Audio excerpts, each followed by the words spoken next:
Pemerintah provinsi di seluruh Indonesia menetapkan besaran upah minimum provinsi atau UMP 2026 secara serentak pada 28-24 Desember lalu. UMP ini mulai berlaku efektif per 1 Januari 2026. Di Jawa Tengah, Gubernur Ahmad Lutfi menetapkan kenaikan UMP sebesar 7,28%.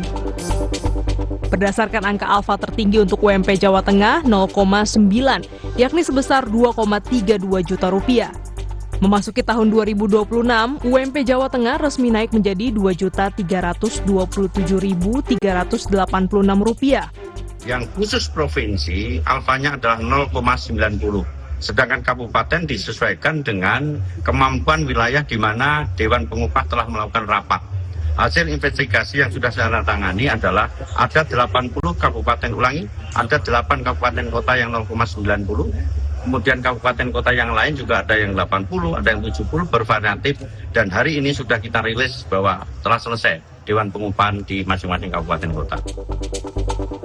Selain menetapkan UMP, pemerintah Provinsi Jawa Tengah juga menetapkan upah minimum kabupaten dan kota pada 35 kabupaten kota untuk tahun 2026. Penetapan ini dituangkan dalam keputusan Gubernur Jawa Tengah tentang upah minimum kabupaten kota dan upah minimum sektoral kabupaten kota pada tahun 2026. Adapun Jawa Tengah mencatatkan kenaikan UMP tertinggi di Pulau Jawa, yakni 7,28%. Pemerintah Provinsi Jawa Tengah juga menegaskan pengusaha yang telah memberikan upah lebih tinggi dari ketentuan upah minimum dilarang menurunkan atau mengurangi besaran upah yang telah dibayarkan. Upah minimum ini hanya berlaku bagi pekerja atau buruh dengan masa kerja kurang dari 1 tahun. Tim Liputan, Kompas TV. Lebih lengkap kita berbincang dengan Bapak Zulkifli, Ketua Tim Percepatan Pembangunan Daerah Jawa Tengah yang telah bergabung di Jurnal Merah Putih melalui sambungan Zoom. Selamat siang, Pak Zulkifli. Pak Zulkifli, ini ya, Pak.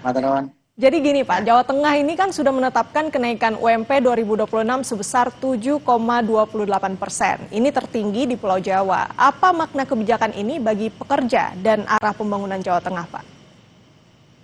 Ya, matur nuwun, Mbak. Jadi arah dari penentuan kebijakan UMP dan UMSP yang ada di Jawa Tengah itu tentu yang pertama adalah sesuai dengan amanat peraturan perundang-undangan yang sudah ditetapkan, yaitu PP 49 tahun 2025 tentang perubahan terkait dengan pengupahan.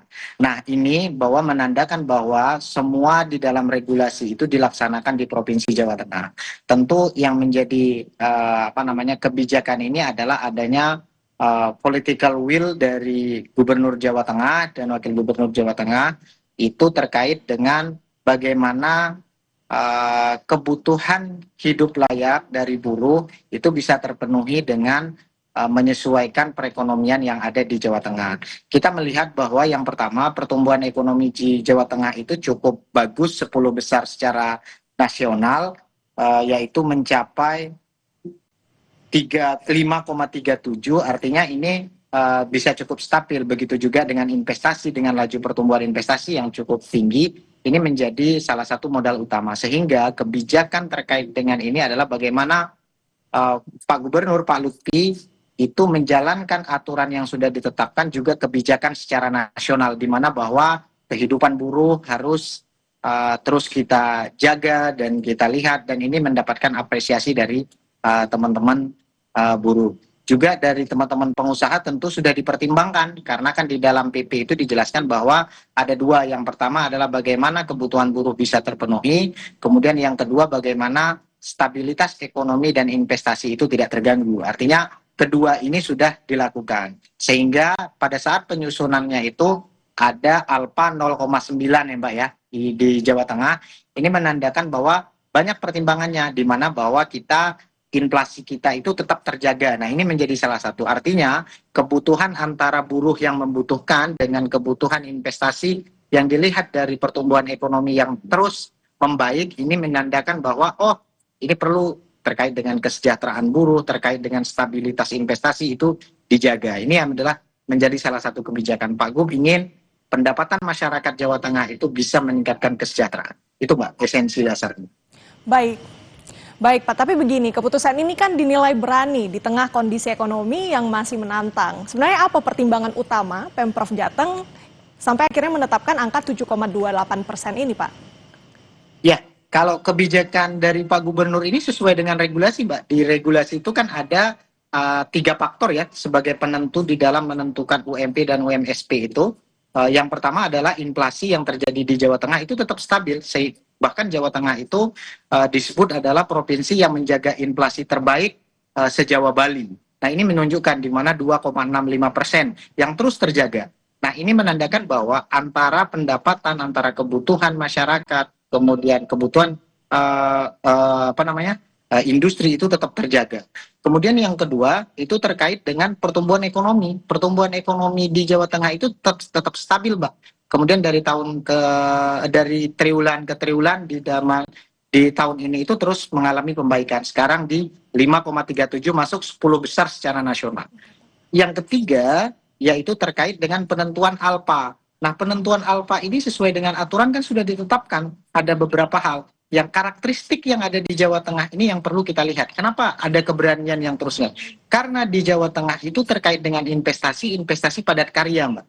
Kita bisa lihat, misal salah satu karakteristiknya, di Jawa Tengah itu lebih kurang 4,2 juta itu masih UMKM. Nah, ini adalah menjadi salah satu modal sehingga ketika keberpihakan kepada masyarakat yang bawah ini perlu menjadi salah satu modal utama. Yang kedua, basis industrinya padat karya, misal ada tekstil, garment, alas kaki. Nah, ini adalah menjadi salah satu modal.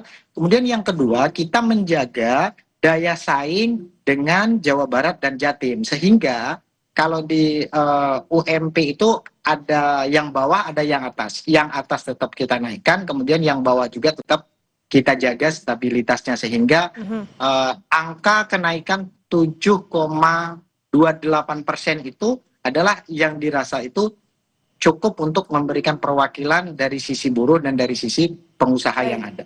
Yang keempat itu menjaga stabilitas ekonomi dan ketenaga kerjaan. Itu, Mbak. Baik, Pak Zulkifli, singkat saja, Pak. Ke depan ini langkah konkret yang akan dilakukan oleh Pemprov Jawa Tengah supaya kenaikan UMP ini bisa berdampak merata dan berkelanjutan seperti apa, Pak? Ya, tentu dari UMP ini yang kita lihat bagaimana terus menjaga stabilitas ekonomi, menjaga stabilitas investasi dan serapan tenaga kerja. Itu yang menjadi salah satu. Yang kedua, kita berharap dengan kenaikan UMP ini skill, kompetensi dari teman-teman pekerja itu semakin meningkat. Ini yang kedua. Yang ketiga, agar penyebarannya secara meluas, tidak ada alat ukur yang nanti ada gejolak, tidak dilaksanakan di semua kabupaten kota. Ini dilakukan membentuk tim pengawasan dan pembinaan yang sudah ada sesuai dengan kewenangan yang ada di Dinas Ketenagakerjaan. Nah, ini adalah menjadi salah satu modal yang dilakukan di Provinsi Jawa Tengah. Saya perlu sampaikan, Mbak. Jadi kenaikan di 2026 ini itu secara angka itu kan sebesar Rp158.037 ya, 7,28. Ini merupakan kenaikan secara angka itu tertinggi dari sebelum COVID. Nah, sebelum COVID itu kan di tahun 2020 136 kenaikannya 36.000. Nah, sekarang menjadi 158. Ini sudah hampir stabil ke sebelum COVID karena melihat kita bahwa laju pertumbuhan ekonomi kita juga sudah mendekati ke sebelum COVID. Nah, ini adalah salah satu langkah besar dari Pak Lutfi, Gubernur Jawa Tengah, untuk memberikan dan keberpihakannya kepada buruh dan kepada pengusaha agar menjaga stabilitas ekonomi kita. Baik, terima kasih banyak Pak Zulkifli atas waktunya sudah bergabung. Baru saja kita dengarkan Saudara Bapak Zulkifli, Ketua Tim Percepatan Pembangunan Jawa Tengah. Terima kasih sudah bergabung di Jurnal Merah Putih. Siap, terima kasih Mbak, terima kasih.